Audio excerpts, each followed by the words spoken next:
কাশ্মীর হামলাকে কেন্দ্র করে রীতিমতো যুদ্ধের শঙ্কা তৈরি হয়েছে চিরশত্রু ভারত বনাম পাকিস্তানের মধ্যে। প্রশ্ন উঠেছে, পরমাণু শক্তিধর দুই দেশের মধ্যে যদি সত্যি যুদ্ধ শুরু হয় সেক্ষেত্রে জয়ের সম্ভাবনা কার?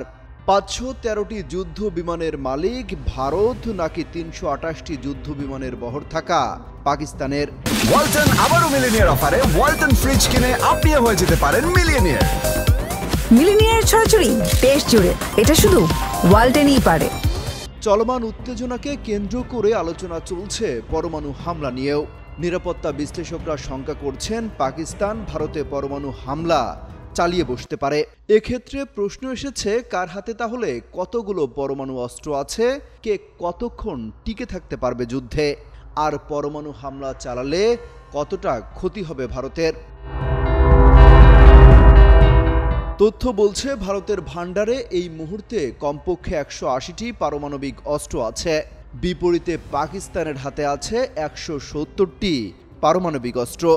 এমনকি এই সংখ্যা আরও বাড়াতে প্রতিনিয়ত কাজ করে যাচ্ছে ভারত পাকিস্তান দুই দেশই। নিরাপত্তা বিশ্লেষকরা বলছেন, সত্যি যদি ভারত পাকিস্তান যুদ্ধ শুরু হয় আর পরমাণু অস্ত্রের ব্যবহার করা হয়, তাহলে এই যুদ্ধে জড়িয়ে পড়তে পারে মিত্ররাও।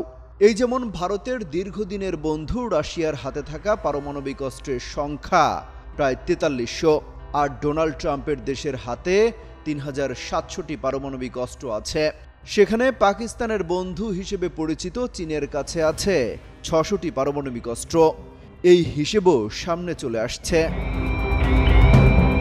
শুধু পরমাণু অস্ত্রই নয়, অন্যান্য সামরিক শক্তিতেও পাকিস্তানের চেয়ে এগিয়ে ভারত। মোদি বাহিনীর হাতে ট্যাঙ্কারের সংখ্যা ৪২০১টি, অন্যদিকে পাকিস্তানের আছে ২৬২৭টি।